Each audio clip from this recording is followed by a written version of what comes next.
We hear a lot about emotionally avoidant and unavailable husbands, the one who goes to work, comes home, and does the bare minimum, who never seems to change despite every conversation, every book, every John Deloney podcast, every counseling session. What do we do when we want to divorce the good guy?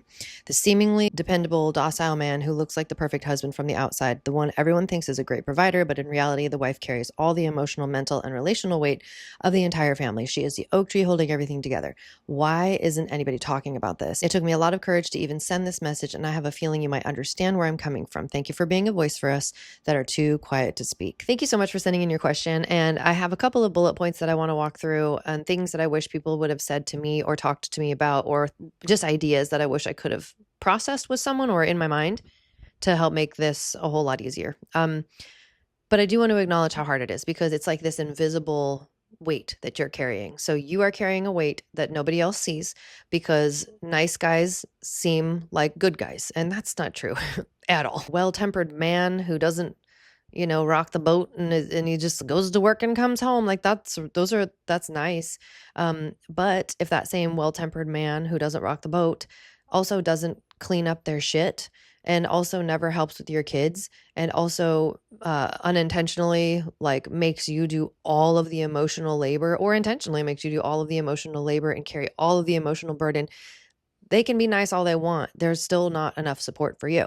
Raising children is not the same thing as being married. And I really wish that we had this delineation in our culture way more than we do. Because when we get married, we're getting married. We typically don't have children yet, right?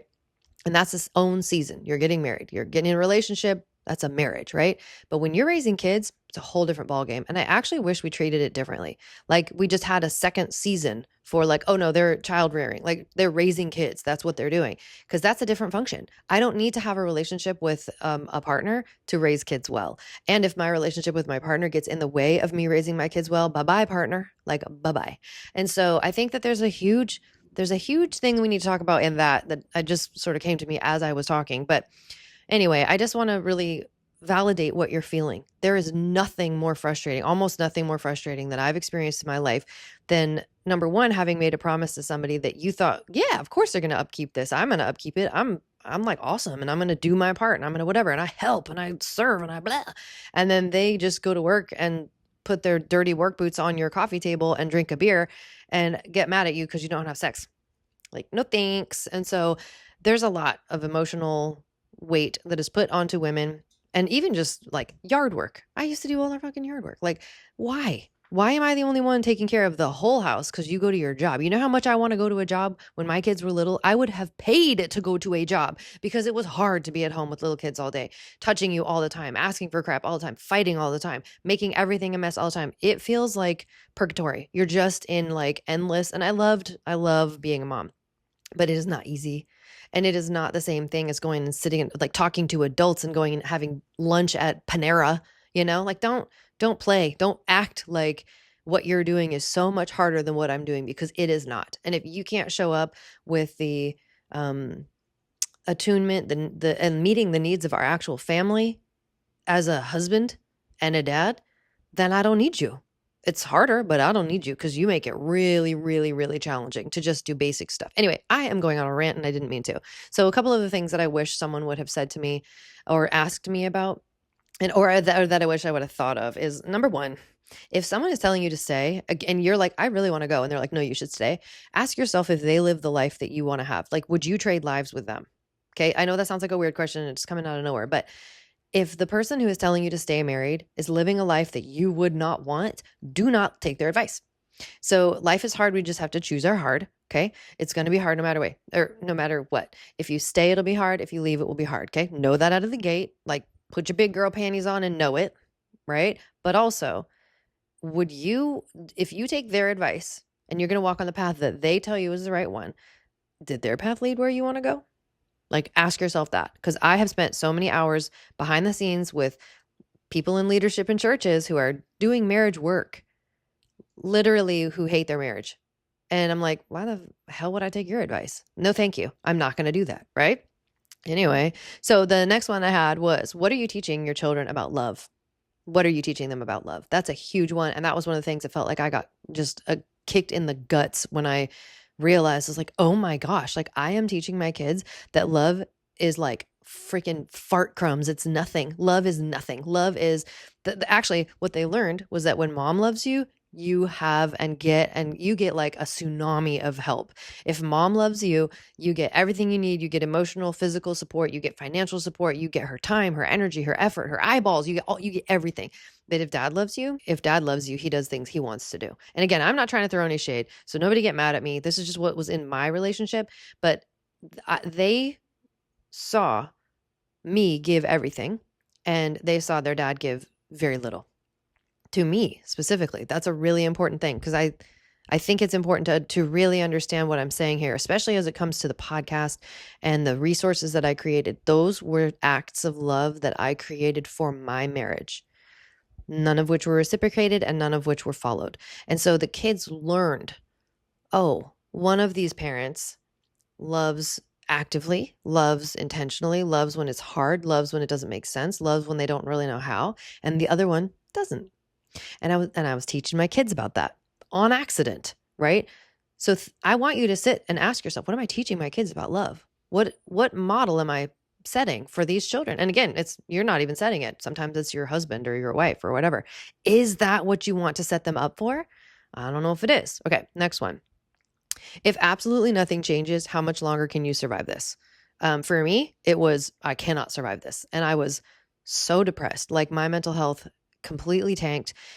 And I got to the point where like unaliving seemed great, right? And I don't know if you know my story, but like a sibling of mine unalived themselves, and it was totally devastating. And in that season, especially in that season of the trauma, this was like super traumatic the way it all went down. But the lack of support I got in that season made it even harder when I realized that like I can't do this any longer. Like I cannot feel like a shell of a human walking around in this house taking care of everybody's needs but my own.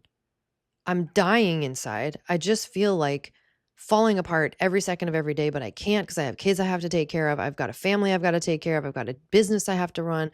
I was just dying, and there were no more days that I could handle it. Not a single more day. So ask yourself, you got 6 more months in you. If you do everything you can in those 6 months if you want to stay married. If you don't, do everything you can in those 6 months to prepare yourself for divorce, because it's a freaking ride. Number 4, are you strong enough to handle complete rejection? Are you strong enough to handle what will happen if you get divorced? Now, I say that with the way that things went down, I would never, ever, ever, ever, ever in 900 million years think would happen the way that they did. And the way that my ex was and still is, you couldn't have paid me $9 million to believe you. And so what I would say is prepare for the absolute opposite worst thing that you could think. And if that doesn't happen, awesome. But if it does happen, you'll be prepared. And so, are you prepared for like, you never know. Someone could go on a smear campaign. Someone could call all of your business connections. I love you. Someone could call everyone you know and spread lies about you.